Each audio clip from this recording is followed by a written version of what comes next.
Okay, well, I guess we'll start our next week and see what happens now. An event, apparently, right off the bat. Finally, time for a new class. I haven't actually met this professor yet. I hope she's a good one. I've been looking forward to taking this class. And she certainly can't be any weirder than some of my other professors. As the final chime sounds, the professor walks in and steps up to the podium at the front of class. Greetings all, I'm Professor Merriweather. Welcome to Intro to Anatomy. I'm not one for standing on ceremony, and you're all here to learn, so let's get right to it, shall we? For starters, let's get a couple of you down here for an example. Any volunteers? I'm a little nervous, but I stick my hand in the air. It's always good to get yourself out there as a go-getter student. Okay, you there. Your name? Anne, ma'am. Good, good. Come down here and stand over there. I start heading down the aisle to stand slightly to the left of the teacher. All right, let's see who else we've got. Yes, right there, Anne. Who else? Ah, Butch, please come to the front of the class. A rather small guy with thick glasses approaches the front of the class. His name is Butler, I believe. I had requested that you use my middle name, Terrence. Please, Professor. Oh, what an, interesting name. I wouldn't have expected that. Poor thing looks pretty flustered. Clearly he's not happy about the name. This is why I go by my middle name. Nobody ever thinks I'm a Butch. Sorry, no nicknames. But, moving on. Butch, you stand to my left. Butch grumbles but stands to her left. So, anatomy. We've all got it. This is an intro to it. I'm assuming all of you took a high school biology class, yes? I don't have to start with the basics? These are two humans. You've got that? Alright, you can never tell with the state of public schools these days. So let's start talking a little bit about the differences between men and women. We're going to get in-depth into some of these topics later in the course, but right now it's good to understand which aspects are universal and which aren't. Just from the looking at them, the standard differences are apparent. You can see the young lady here, who was apparently rather lucky in puberty, also sports the larger childbearing pelvic bone. That's just basic sexual dimorphism. I can't believe she just said that. I'm probably blushing pretty badly, but I managed to stay quiet at least. The professor continues on like that for most of the hour, talking about the differences between the two of us, where evolution likely played a part, what parts are most likely holdovers from our oldest times. It would probably have been a fascinating lecture if I didn't have to be a living doll for her to point at the whole hour. Finally, she gestures for Butch and me to sit down. We head back to our seats as she finishes up her lecture. When the bell rings, everyone flies out a little overwhelmed. Oh, Anne, Butch, come here a moment, would you? Damn, I was almost out, too. Thanks for being my guinea pigs today. It's always nice to have volunteers. Oh, and glad to see you stuck to 102, Butch. Yes, well, I need the credits, Professor Merriweather. I hope I can count on you both to volunteer to help me in the future. Yeah, sure, Professor. Well, I'm always happy to help, Professor. Though, I don't know how comfortable I'll be standing in front of your classes. Especially if you're going to be describing me all the time. Oh, no. Mostly I'll probably be using you to demonstrate muscle movements and such. It's so much easier to understand on a live person. I'm sure you'll be fine. Plus, it means you'll get that much closer to the education. You seem sharp. I think you'll pick things up nicely. Alright, go on. I'll see you next time. As we leave, Butch gives me a shrug and a long-suffering sigh. I know what he means. This is going to be a long quarter. Poor Butch, aka Butler. Nantucket are clearly superior. F. Just F. Alright, I think that's everything off of my reading list for this quarter. The Brain for Dummies, Idiot's Guide to Anatomy, and my big book of the body. Professor Merriweather really doesn't think much of us, does she? Oh well, at least that's all done. Time to head home and get down to reading them, I guess. Oh, or not. So then I totally sacked him. I must have sent him flying like 40 feet, right? Then he gets up and he's all, "Where's my bed? I think I need a nap." Oh wow, apparently Chad and Isabella are out on the town as well. I have to admit, I'm not sure what exactly she sees in Chad. Maybe this is a chance to find out? Then again, there's no need to be a stalker. Yeah, we'll stalk her when we do hers. Yeah, I think I'm just gonna go home. Whatever she sees in Chad is no business of mine. After all, I could always just ask her like a normal human being. I head back to Latin House and hole up in my room with my basic anatomy books. They really are the most basic of books. Hopefully we'll get more advanced reading as the quarter goes on. Later that evening, I hear Isabella and Sally come in through the door, laughing about something. I guess something happened out there today. Oh well. Who can say? What a great day. Oh, Isabella joined us for yoga. That's nice. It's a quiet afternoon as I head back to my room from the bathroom. I wonder if everyone else has gone somewhere. No, Mama, mis clases van bien. Oh, I guess not. Isabella's door is open. Looks like she's putting away laundry while she talks to her mom, I guess. That would be the mama. Los muchachos me tratan bien. Me estoy divirtiendo aquí. Sí, estoy trabajando muy duro en mis estudios. Tienen un buen programa para maestros aquí. She's obviously pretty deep in conversation. I don't know what's going on, but I don't know if I should bother her. Of course, just as I'm thinking that, that's when she makes eye contact. Luckily, she smiles and waves at me. I'm still not sure if I should go in or not. Yeah, I did this conversation last time. It'll suit better. More on her route, I think. I probably shouldn't. I simply wave back at her and move on down the hall to my room. I am a bit curious about what she was saying, but I guess I can just ask her later on. For now, I think it's time to just chill in my room for a while. Sounds good. Record store. That guy again. Going to sleep. Studying. Philosophy. Give you a B.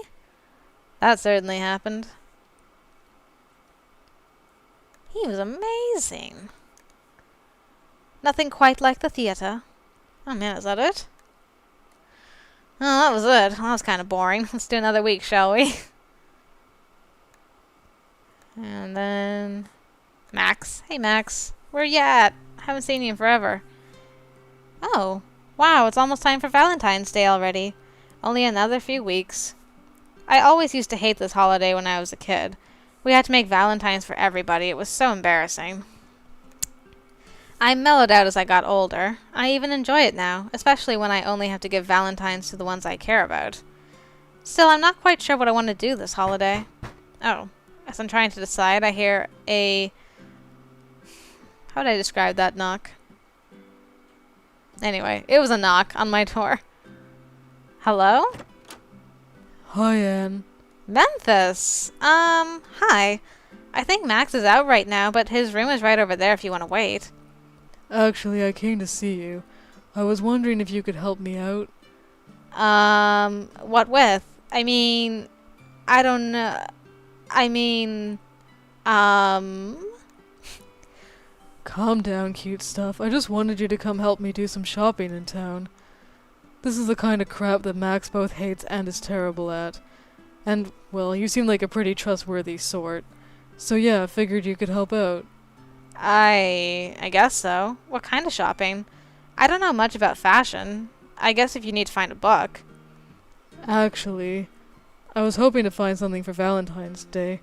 Just come out with me? Yeah, sure, I gotta get my shopping done as well. Okay. I guess I should get my shopping done as well. Can you drive? Your chariot awaits, milady. I roll my eyes good-naturedly as we head to his car. Thank you, Memphis. The trip into town is easy enough. There aren't a lot of stores right around the campus, but I remember the bookstore having a pretty decent selection of items other than just books. We call it the bookstore because it's where we get our books, but they actually carry all kinds of stuff. All kinds. Parking is always a nightmare, but we manage and get into the store to start looking. So, what do you think I should get? Honestly, I'm not even really sure who this is for, so I don't know what would make a good Valentine's gift. Well, she's smart, likes animals, and I don't think she eats meat. I don't know much more about her. I'm kind of hoping to learn more. Should I just pretend I don't know who you're talking about? Some of us would like to pretend we have an air of mystery, yes. I try not to laugh too loudly at him. Too loudly. We poke around the aisles for a bit, looking for the right gift. Memphis and I separate after a few minutes as I go try to find something of my own to buy. I'm not really sure what this place has that would be good, but I think there might be some good gifts here. Now just to figure out what will make the best gift. Alright, so... I'm guessing the bookstore is for Anne. Mitchell's is probably for Rakesh. This is probably for Isabella. I went here for Dominic. Walmart? Oh, so pretty at this Walmart. I needed a gift, and here's a gift emporium. Perfect. No. Flowers? I guess that's Sally. 712? Oh, they offer more than snacks at places like this. Oh, there's concert tickets here. A possibility, maybe, for Max. Didn't I see something when I was doing Dominic's route for Max? The game go? Oh, music. Wow, they have lots of cool things in here. Guitar amp! That's perfect for Max. It's gotta mean something to him, right? I think we should get that. I hope this is good. Hopefully they'll like the new amp. Memphis is also hard at work shopping. Every once in a while he'll hold up some gift and I'll either nod or shake my head. He's being very indecisive though. It's almost a bit cute to see him this nervous. Oh, hello. That's an interesting purchase. Jeez. Oh, Roxanne, you snuck up on me. I certainly didn't mean to startle you. I just noticed you out here. Roxanne looks at the purchase in my hands and raises an eyebrow. Shopping for yourself? Actually, it's for someone else. I see. How thoughtful. She's so hard to read. I don't know if she's upset or just analyzing me, though I don't know what she could be upset over. Sue, has Max betrayed you yet? What? For Professor Task's class, I have informed my partner that if he is even slightly tempted to go to the professor, to tell me so we can make a better arrangement. Then again, if Max had betrayed you, I doubt he would have told you such. I don't think he's gone to the professor. We've made arrangements to study together. Oh yes, I'm sure that slacker will be very interested in studying hard and trying to get an A with you. He won't at all be tempted by the lure of an easy quarter. Of a quarter where he can skip out on all of the professor's classes without worrying. I'm sure he wouldn't. I mean, I can't get a C, he knows that. Of course not. I'm sure you'll be happy to carry him through the semester. I don't think Max has gone to the professor, but, well, I have to admit he is the type who would be tempted by that kind of offer. Well, if I hear anything, I'll let you know, I suppose. Just watch to see if Max starts skipping classes. That's how you'll know. Roxanne smiles at me, but it's a smile without any warmth. It's a very calculated smile. I wonder if her partner's going to betray her this time around. As she leaves, I can't help but shake my head. Sure, there are some doubts, but I can't lose faith in Max yet. Hey, Anne, you think you got what you need? Yeah, I think I'm good here. Who was that? Just a classmate. What did you end up getting? I ended up just getting a book I think she'll like. Nothing too intense. As long as it's from your heart, I'm sure she'll appreciate it, Memphis. Getting a little sugary on me, aren't you? Oh, shush. It's true. Come on, let's get out of here. Alright, Memphis.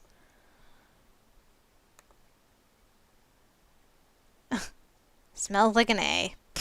F. um, let's see. Time for lunch? No, I don't have Dr. Teeth, Isabella. My goodness. I can't believe Professor Task asked us to fill out a dating site questionnaire. I hope he doesn't give those answers out or anything. He said it was anonymous, but still. And what was the point of it? Whatever, I'm home. Time to go get some rest. Maybe do a little studying. I'm home. Finally. Anne, can you do me a favor? Grab me a glass of water. Do not do it, Anne. It is a filthy trick. What the hell? Dominic and Rakesh are sitting at the kitchen table, staring each other dead in the eyes. Each has a look of intense concentration on their face. Neither will look away from the other. I think it may be a staring contest? Are you kidding me? Look, it's not a trick. I'm just thirsty and I'm not going to lose. No, he will tip the glass at me. This is a no-holds-barred test of the iron wills of men, and he will do anything to win. Do not assist him. So much for rest. Oh, I gotta play it. Help Dominic out. This place is definitely a little silly, but a staring contest? What's going on, you guys? It is the truest battle of wits and will. The contest of competition between two men distilled down to its most essential piece. He's right. It's a timeless battle of wills between two combatants. Outlandish descriptions aside, I do know what a staring contest is. I meant, how did you get into this? I was helping Rakesh study for a math test. He is quite good at it. Unfortunately, math is not my strongest suit. I rather drifted off while he was speaking. He means he started staring at me creepily. At first I thought he was just listening intently, but he kept staring. That's when I knew he was silently challenging me, and I stepped up. Actually, when I came around, Dominic was staring back at me. I looked away and he said he had won. That's because I did win the first round. Then you challenged me to a proper round. Just remember the stakes. Yes, if you win, I have kitchen cleaning duty for the next 2 months. But if I win, 2 months of cleaning duty, sheesh. Yeah, in that unlikely event I let you repaint my room. You are going down to some kind of town. Maybe you will purchase some groceries. What? What? You can use the groceries to make comfort food to console you after your loss. In your dreams. You're gonna be the one pigging out on loser food, Rakesh. So Anne, how about that glass of water? Seriously, if I look away, I lose, and that's not happening. No, don't do it. He will use it to distract me. I could just get you both water, then nobody would have an advantage? What? You can't put a weapon like that into the hands of the enemy. Aha! So you admit it is a weapon then. I knew it. It's only a weapon in your hands, you wily bastard, you. Ha! Flattery will get you nowhere, my foe. You guys are being sillier than usual. You know that, right? Never a dull moment around here, always something to amuse me. So nobody gets any water then? Bring the water to me. I will ensure that it does not become a tool of this war. What? No, help me, Anne. My cause is clearly righteous. It is nothing of the sort. Help me to victory, dear Vishpala. Who is that? She is my Valkyrie in this battle, you fiend! Okay, you two, knock it off. Help me, not him. Just a second, guys. I gotta knock at the door. Hi. Sorry I had to stop it right there in the middle of this very epic battle of the wills. Anyway, let's get back to that. Hold on. Did I readjust my mic? Okay, there we go. Help me, not him. Of course, Dominic. I can't say no to you. Except for when I absolutely have to.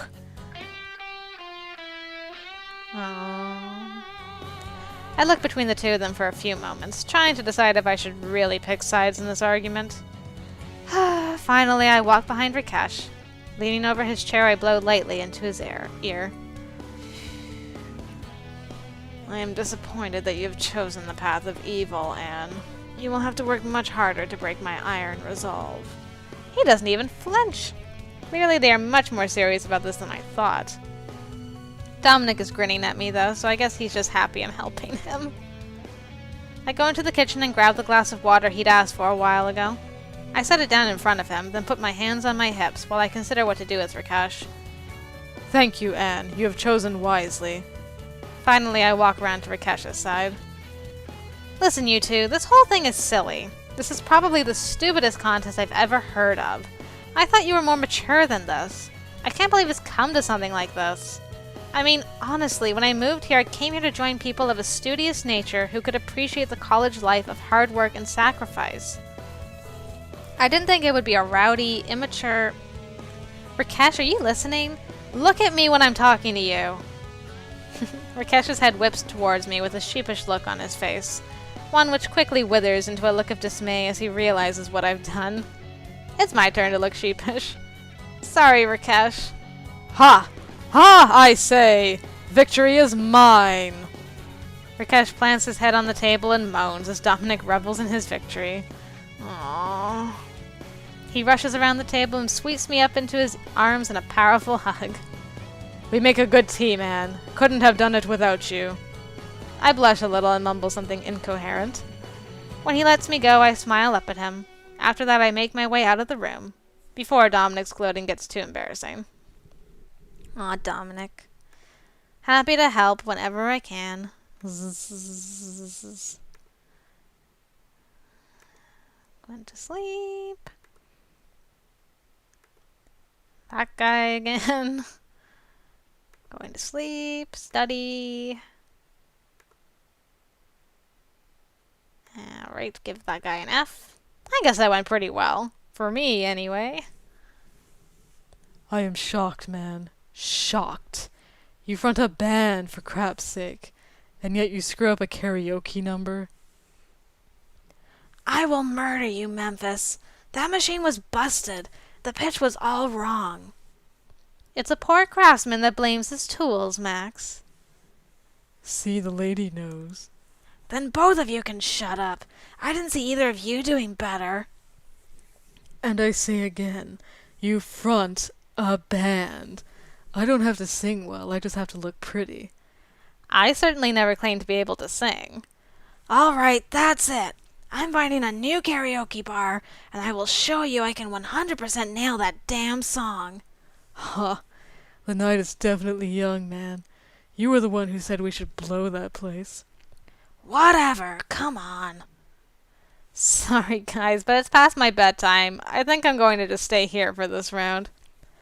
See, this woman's smart. She's already trying to avoid you singing. Max is already on his way back to his van, yelling at us to shut up and get in.